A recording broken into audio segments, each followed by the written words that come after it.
Hello, okay, so I have been trying to figure out what this quintessence idea is in this Paracelsus book I've been showing you guys, and it's kind of hard for me to understand, so I went through a bunch of my books and collected everything that they said about the number 5 and other 5 related symbols like the pentagram, and just to help myself as like a precursor to going further and learning about whatever this quintessence idea is that Paracelsus has. So I'm going to show you, so I can show you more of my books too. I'm going to start with this one that The Secret Teachings of All Ages by Manly Hall.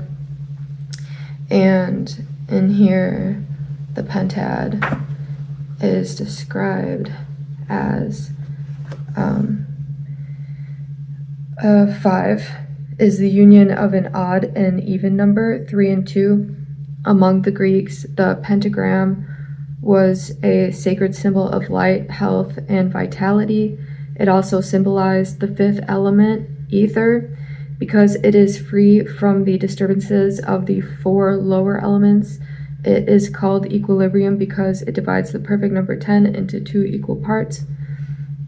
The pentad is symbolic of nature, for when multiplied by itself, it returns into itself, just as grains of wheat, starting in the form of seed, pass through nature's processes and reproduce the seed of the wheat as the ultimate form of their own growth.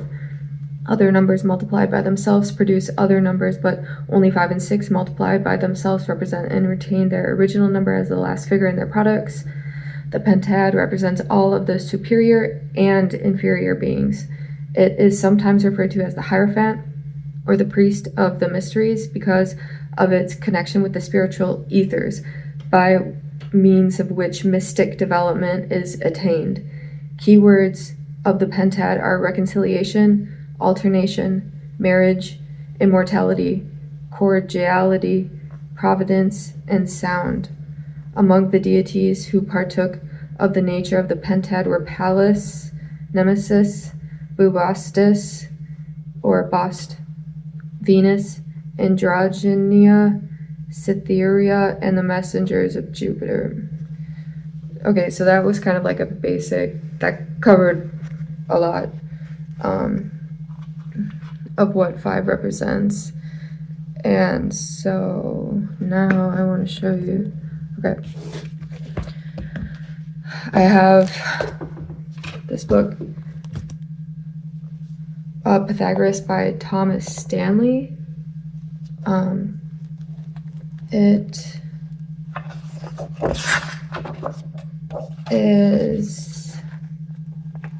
looks like this.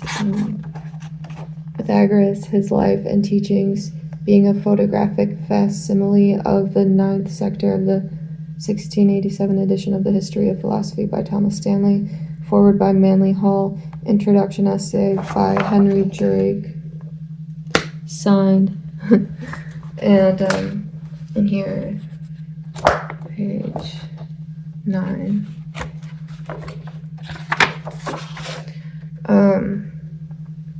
This, just to kind of double go over what I just read, or to compare it in different texts, the 5, the pentad, or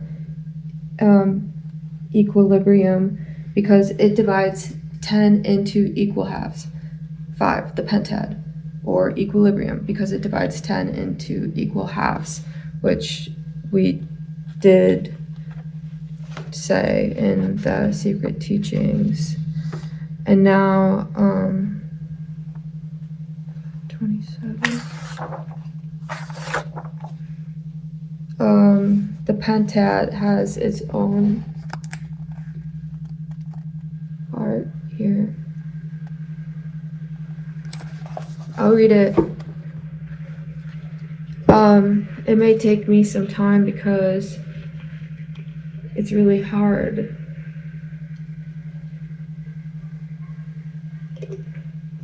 to read out of this book. Okay. The Pentad. The Pentad is the fifth complexion of both kinds of number, even and odd, 2 and 3.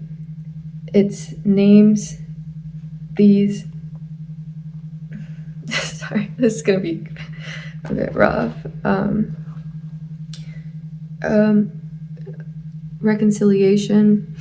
Here, actually. Okay, you have to see.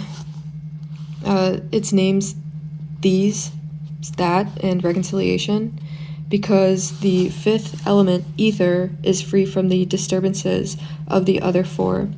Alteration, light, because it changed that which was separated threefold into the identity of its sphere, moving circularly and in generating light.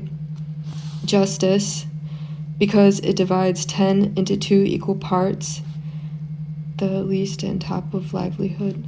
Nemesis, because it distributes conveniently celestial, divine, and natural elements.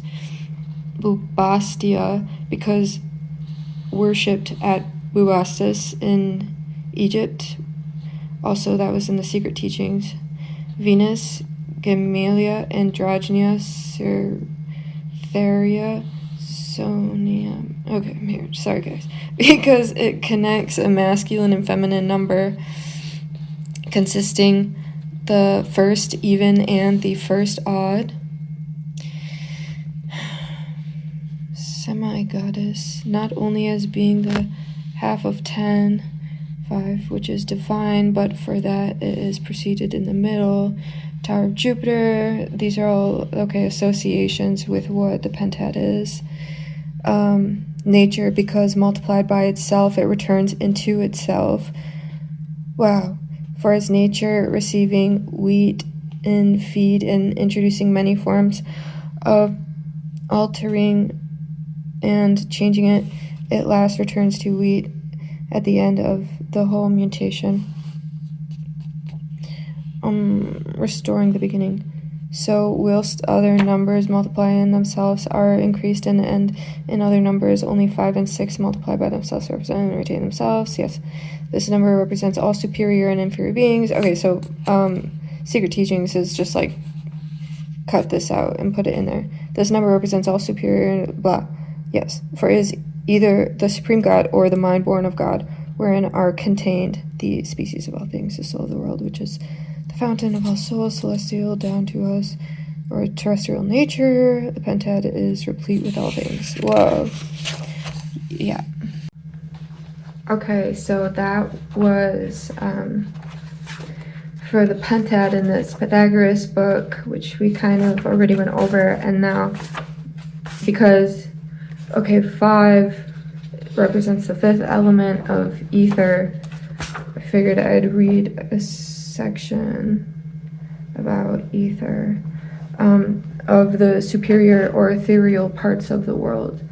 Pythagoras first called heaven, being perfect in all kinds of animals and adorned with all kinds of pulchritude. In the fixed sphere resides the first cause whatsoever is next him, that they affirm to be best and firmly compounded and ordered, that which is furthest from him the worst. There is a constant order observed as low as the moon, but all things beneath the moon are moved promiscuously. The air which is diffused about the earth is immoved and unwholesome, and all things that are in it are mortal, but the air which is above is perpetually in motion and pure and healthful, and all that are in it are immortal and consequently divine. They call, okay, sorry. This was like, that was like the third. There's like A, B, and C, and I just read C, and now I'm going on to D. Sorry. They call the free Æther immediately above the moon. Æther is being void of matter and an eternal body, free as not being obnoxious to material disturbances. Hence it follows that the sun, moon, and the rest of the stars, according to Pythagoras, are gods. The Pythagoreans held that every star is a world in the infinite ether, which containeth earth, air, and ether. This opinion was also held by the followers of Orpheus, that every star is a world. F. The sun is spherical, eclipsed by the moon coming under him. F. G. The body of the moon is of a fiery nature. She receives her light from the sun. Well, the eclipse of the moon is reverberation or obstruction from the antichthon. I have to look up what this means. I'll spell it for you guys. Antichthon.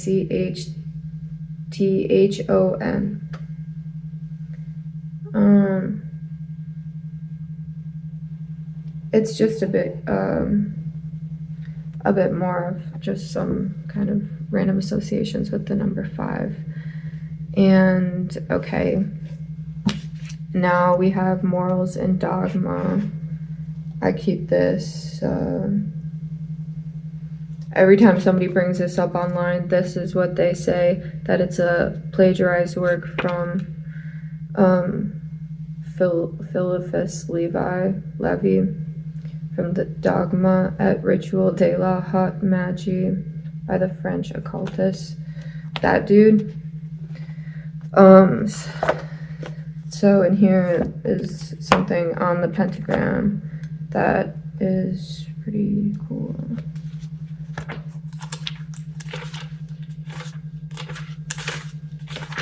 So, okay.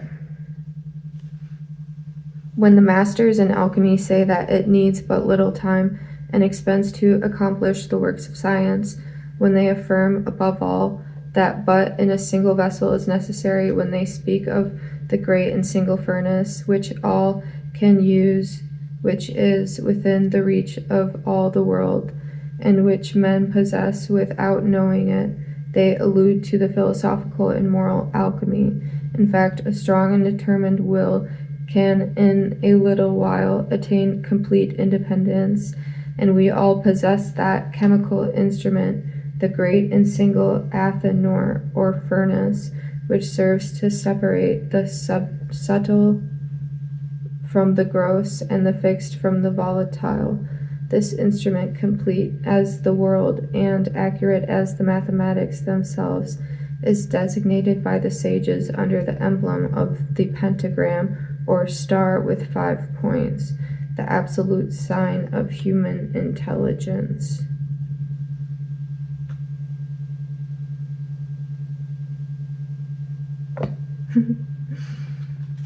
And 273, back to Secret Teachings of All Ages, and this was by Albert Pike, by the way.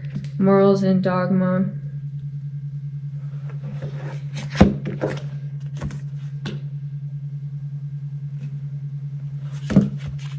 I'll write about it in the description. I'll write about all of these books that I'm reading out of in there, if you ever look. Okay, so this is a different description of a pentagram that's different from the one we just read, basically. Look at this.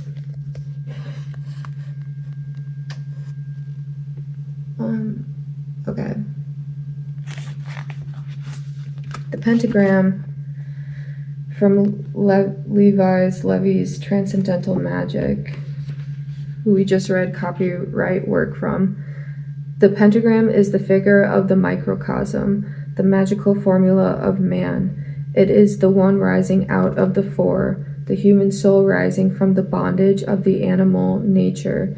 It is the true light, the star of the morning. It marks the location of 5 mysterious centers of force, the awakening of which is the supreme secret of white magic. Okay, so the pentagram seems to be, so like 5 represents human being and maybe subverted as a pentagram, it's like individuation of the human being. It seems like there's some power associated with the pentagram, and the five senses of a human, it like represents a human. And then also there's this fifth element of Æther that is just something else, I guess, also represented by a 5. So yeah,